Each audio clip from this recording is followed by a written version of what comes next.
today we will be talking about this amazing subject of overthinking. Okay, we all share history of overthinking. Don't tell me that you're not doing this. I know you are because you clicked on this episode. And today we will be talking about 3 reasons why we do it, why anyone does it, and how you can stop this. And it's not going to be your typical just become mindful. Okay, this is not going to be that kind of episode. This will have a very practical ideas that you will be able to see your patterns in completely different ways. The first reason why you overthink is that the head makes it seem like it's a safe place to be. We develop a pattern of overthinking, strategizing, overanalyzing, finding and thinking our ways out of situations when we were children. When you are a child, young child, and the longer you live, the more coping mechanisms you develop. And this is the key word already you can really anchor in your memory, that overthinking is a coping behavior in order to keeping us safe. I talk in many of my episodes and YouTube videos how we as children need to survive, and therefore we develop coping mechanisms that will keep us safe in the primary home, that will make us seem more tolerable, and therefore we assure a certain level of safety. So what are those results? What are those coping mechanisms that are directly linked to overthinking, over-strategizing? They are pleasing. This is one of the strategies that so many people do, and women especially. Another one is being perfect, so driving yourself through overthinking to find even more perfection in whatever project you're doing. You're, focusing on this job and you're just like, but this is not perfect. I cannot launch this. I cannot show it to anyone. It's not perfect yet. What are they going to think about me? I just have to make it even better, right? And you push yourself to work harder. So these are a couple of coping behaviors that are so typical, that are definitely a part of overthinking patterns. And this is one of the reasons, this is the first reason that is really important. It wants to keep you safe. Thinking mind, the part of you that is overthinking, wants to convince you that without thinking, you're simply not going to survive. This is what I teach to my clients, and I will just reveal some more here in this episode, that basically this is one of the reasons why you cannot find peace, why you cannot relax. Because the minute you relax, there are all these voices telling you, you're lazy, you're doing this wrong, you should be doing that. And it comes with a bodily response where it feels like everything is buzzing inside of you. Like you just can't settle because you're just going to get up and do something. You just can't stand to be still because there is this inner pressure, this inner urgency that boils up this urgency to really get up and do something. Like, it just wants to scare you to think that if you just relax, you will just die. This is the essence of that thought. If you go really deep in that rabbit hole in analyzing why you cannot rest, I can guarantee you it will take you to the belief, the underlying belief that you will just not survive, that you will just do something that will drive you to dying. Okay, it sounds very dramatic, but this is how our brain works. And I can only laugh about this because I'm way past the times when I was crying. Okay, so the bodily response, the bodily urgency brings me to the reason number 2 why you overthink and why you can't just find peace. So the second reason is because in your body there are emotions. The longer you are in your head, meaning you are overthinking, it keeps you addicted to the loops and thoughts that are happening there, all the patterns, the constantly churning new questions. What happens then? What if? Like all these kind of scenarios you're trying to assure the level of safety. They distract you from the emotions that are in your body. I love this one because it brings so much more awareness into the conflicts that we have, the inner conflicts. So body is what holds the emotions. You can, if you spend any period of time in your body, you can feel the discomfort that, basically it's oftentimes created through the thoughts that you have, the beliefs that you have, and the body simply just gives you this feedback in the emotional state that is based on the discrepancies of your misalignment. So if you are, for example, pushing yourself based on the voice that tells you, like, you just have to work harder, you just have to make this work more perfect, otherwise everyone will reject you, and you push, push, push, and you are at the same time neglecting all the emotions that are going on in your body. That could be feeling frightened, that could be feeling anger, because another part of you just hates that pressure. That's why you have this inner conflict, inner resistance, and what I call the spinning of your wheels that happens when you just can't progress. Let's be honest, when you go through that inner conflict, there is no progression because brain tells you one thing and your body is keeping you stuck.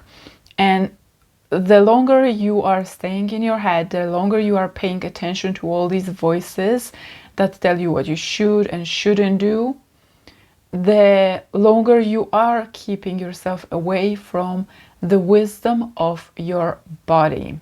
And yes, there are emotions in your body that are happening there and they are making you feel uncomfortable, and they are bringing all this pain of the old failures, the old memories that maybe happened, and body serves as a reminder to flash these in front of you and tell you that you should choose something different. This is basically, I'm just giving you all the process of what I'm coaching my clients through. We have to get used to discomfort of certain emotions as we work through the thoughts in our head. Because these two, they often scream at one another and they keep us stuck and resisting and procrastinating and overanalyzing and self-doubting. So the fact that emotions, the discomfort of emotions, unresolved pain of any memories or the sense of rejection or fear of failure residing in your body and you not being able to resolve it, that's why you are overthinking. Because it kind of poses this idea that is keeping you safe. Here is the reason number 1. It goes back to that reason. So you can't be in your body because you have to be in your head. So you've got 2 reasons now. And the third reason that may seem like it's obvious when you hear it and it's too simple, but I'm still going to say it. The reason why you overthink is because you created that habit. We wire in through the first years and let's say a decade of our life certain behaviors that we think they will help us go through life, right? And we develop this because we see how they work. In the first family or first caregivers, they would have worked maybe to some extent. Maybe you becoming more nice or more pleasing with your parents or with your teacher allowed you to be tolerated, and you were just like, okay, this is a habit I'm going to create, and you just code it in your brain as something you should be doing. And then through the repetition over the next decades, or at least I don't know how old you are, decades of your life, you have wired this in as this like really to go habit, to go behavior, that you don't even think that this is something you are choosing because it's so natural. It feels like it's part of you. It feels like this is just your personality, that you cannot do it differently. And you know, in another episode on YouTube that I posted, I talk how anxiety is a habit. It's exactly the same thing. We have developed a habit of overthinking or of making ourselves anxious, but that has also a level of emotions that is in it. For now, I'm just talking about overthinking.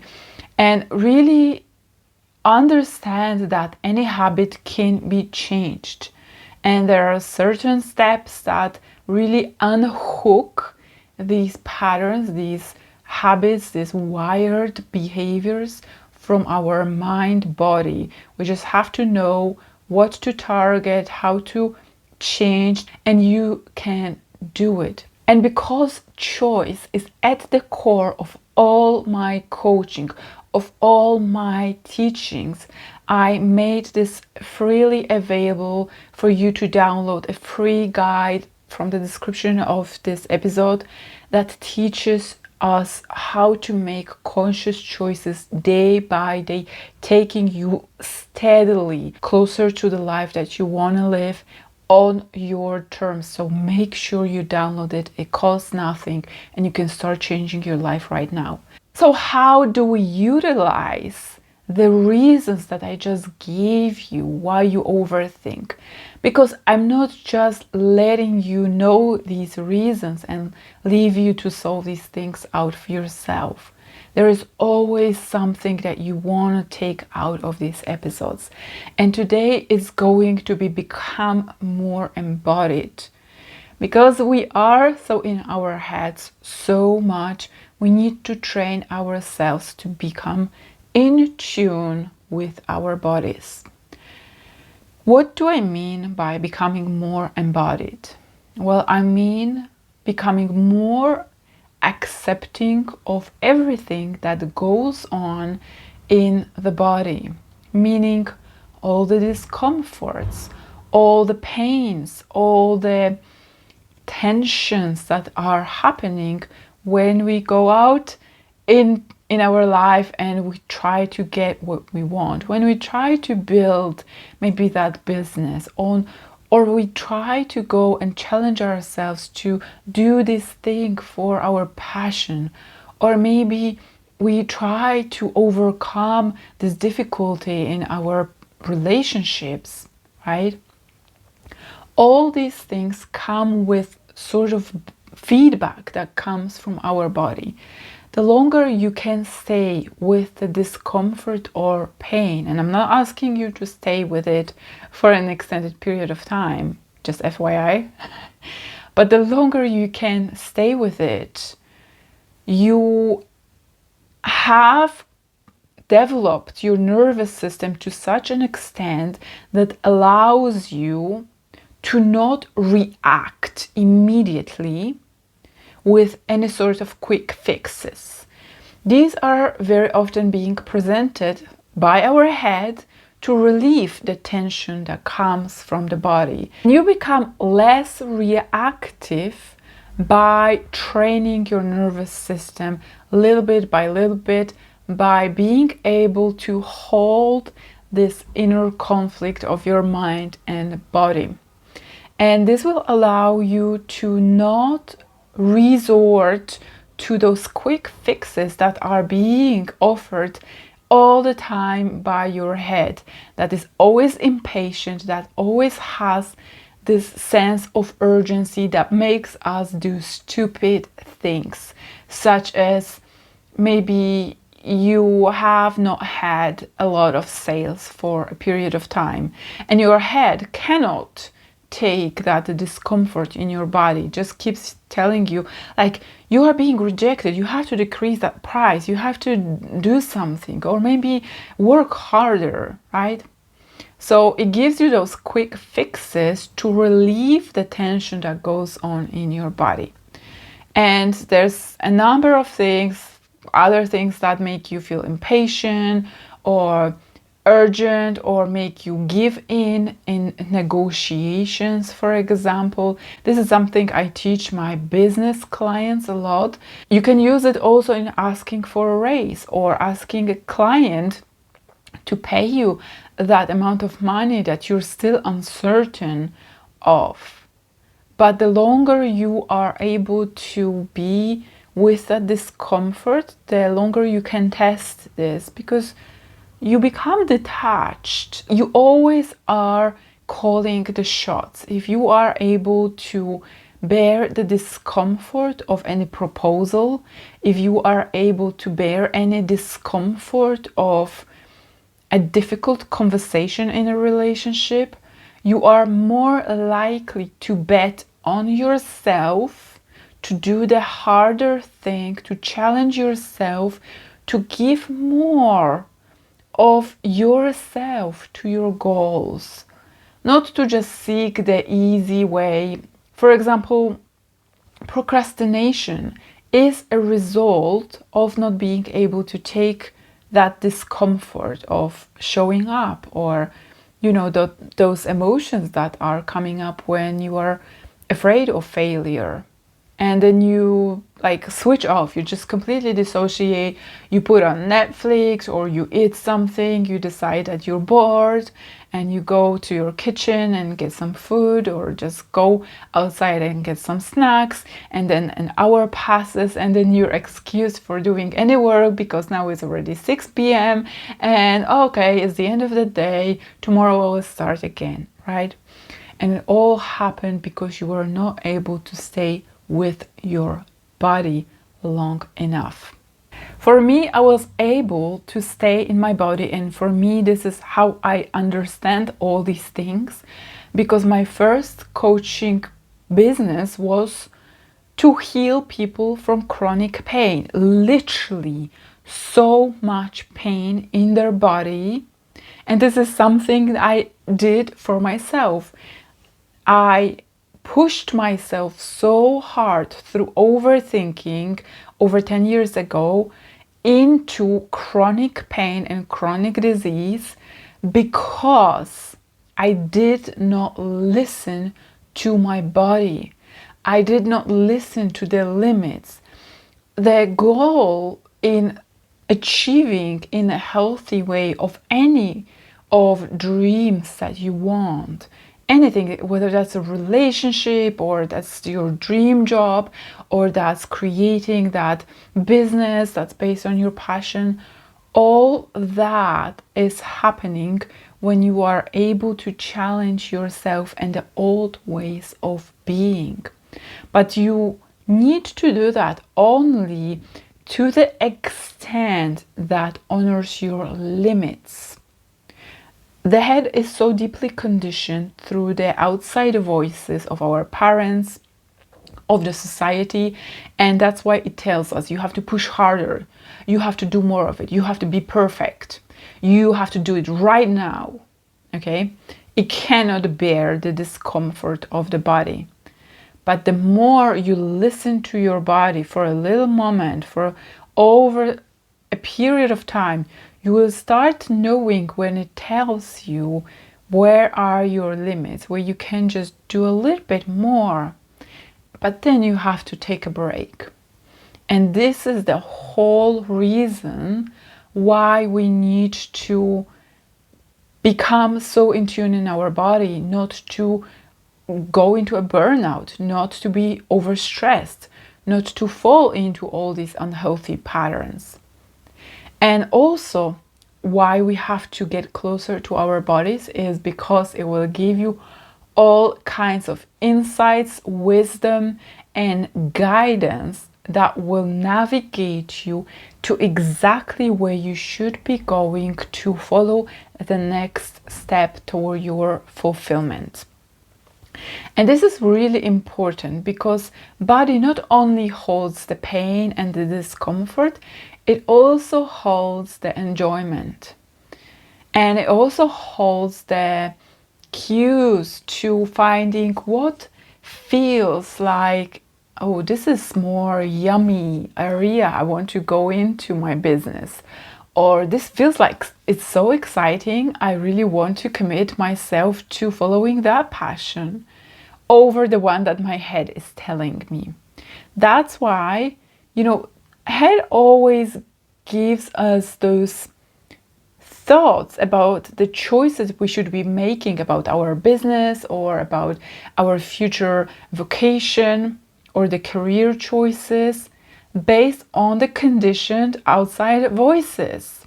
And that's why it can also drive you toward a burnout. That's why people hit that midlife crisis where they have been listening to their head, stemming from childhood over the period of their adolescence and younger adulthood, and they hit a point when they like, all the life I've built is based on something I never really wanted to do. All these goals I've been pushing myself towards are not part of my real identity. Who am I? This is real midlife crisis. And this is also what I went through. And this is also what I help my clients at some point to reshuffle the objectives.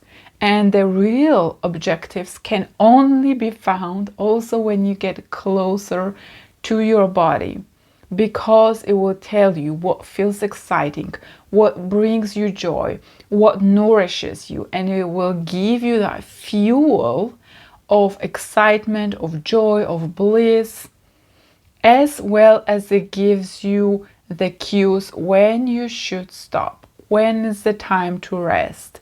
So you see, your body is the most necessary tool to engage in whatever dreams you are following. And it will tell you exactly what you need to do in the next stage. It's quite fascinating what happens when you get in tune with your body, because it allows the pathway towards your core self that is pure intelligence, it's pure wisdom that comes with insights, really spontaneous solutions, really elegant, ways of tackling this challenge that you had on your mind. And it's all happening without stress, without overthinking, without self-doubting. It's just quite spontaneous. And I can give you the proof that it happens. You always have the most brilliant insights when you are being relaxed. And if you cannot meditate for a long period of time, I'm sure you can take a shower or take a bath for some period of time, and this is where you come up with great ideas.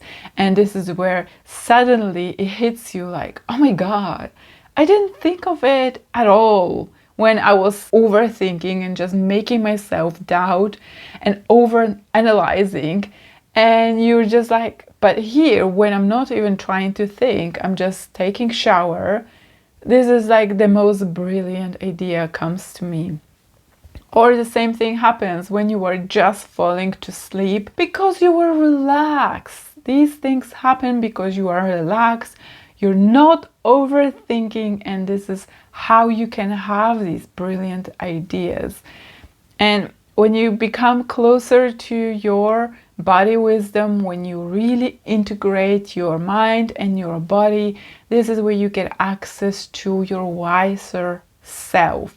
And this is the whole goal of my coaching, to allow you to go through all these stages, bear with the discomfort of feelings, become closer to your body, to find what fuels you, and really get into that wisdom, get into those insights, allow that stream of insights just flood you whenever you are needing to have more of ideas. This creativity is just constantly flowing.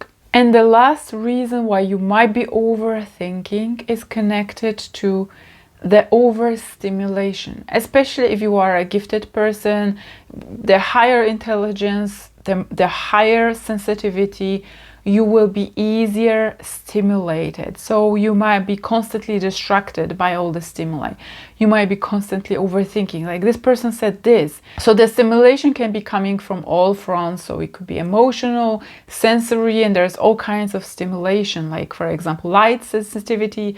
If you have light sensitivity, that is also part of the construct of your nervous system that make you go into your head to be solving problems.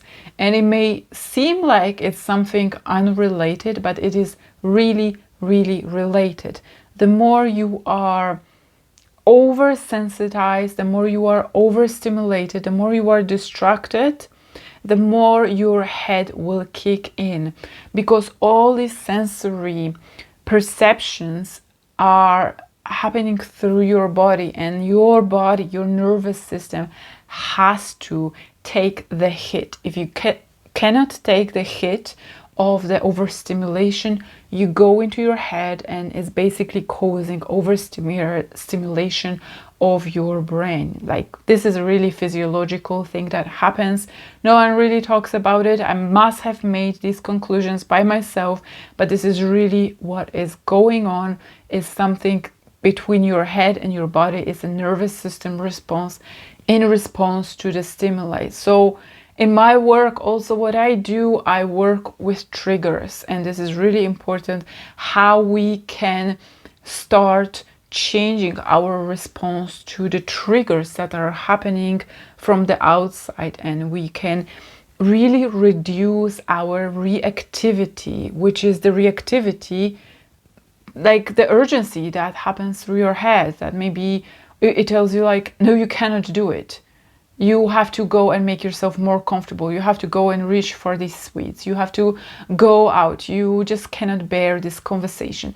It's too hard of a conversation for you to have. You just simply cannot face it, right? Or maybe sales, for if you are a coach, or if you are a consultant or a salesperson or an artist, you are too stimulated by the emotions and you are being too triggered. So you are more likely to reduce the prices of your products, of your offerings, because you just can't bear the discomfort that goes on with these triggers. So how can you get into your body? How can you get in tune? Well, the first thing I can recommend is meditation, right? If you can meditate, do meditate and find ways to just observe what's going on inside your body. Stop paying so much attention to your thoughts, whether they are or they're not, but focus on your body. And over time, you will become more acquainted with, how it feels, what are the changes that are going on, and you will grow some sort of awareness. Another thing you can do is exercise. And if you exercise already, then I want you to really be in tune with what goes on in your body. So if you have a habit of listening to podcasts or listening to whatever, stacking up different levels of productivity into your workout routine, I encourage you that you stop. Because if you have a habit of overthinking, then it's a missed opportunity to become friendlier with your body. And great ways to do it is through yoga, because You get to be in that more of a flow. When it happens, you get to observe things as you navigate those different asanas and breath work. It happens. So you can do that, but any kind of exercise that you like, that you enjoy, is going to be useful. And it also will teach you, when you challenge yourself a little bit more, how you react, how your mind reacts. And this is really, really, really productive way of getting acquainted with your body responses and observing its feedback. Actually, when I was healing from the chronic pain, from the chronic disease that I had, was really with the use of yoga. And I taught yoga to myself. I was doing this on my own without other people, and it was the best thing I could do. I also did, body scan meditation, and all these things I kind of guessed that would be right for me, and they were.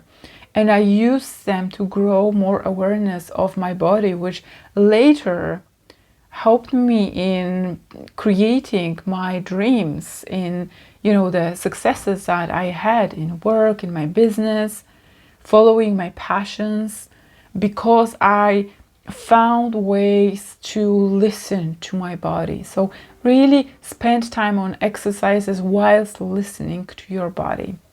And one other thing that I can really recommend you in order to get friendly with your body is, maybe touch your body now and again, or go to massages, and just find ways to get to know your body more. You can dance, you can engage in any sort of things that uses your body, and you will see over time that you will become better friend with your body, and that you will stop overthinking so much. So from today's episode, there is one takeaway of wisdom I want you to take out of it. And this is that a wise woman is in tune with her body and is using her head as a tool in alignment with this body. So I hope it has been useful to learn. If you need any support on your personal journey, feel free to reach out to me for one-on-one coaching. You can find the link in the description of this episode. And also make sure that you download this amazing guide for aligned choices that you can start using today. Thank you for watching. Thank you for listening wherever you are tuning in from. And I will talk to you very soon. Look out to the next episode.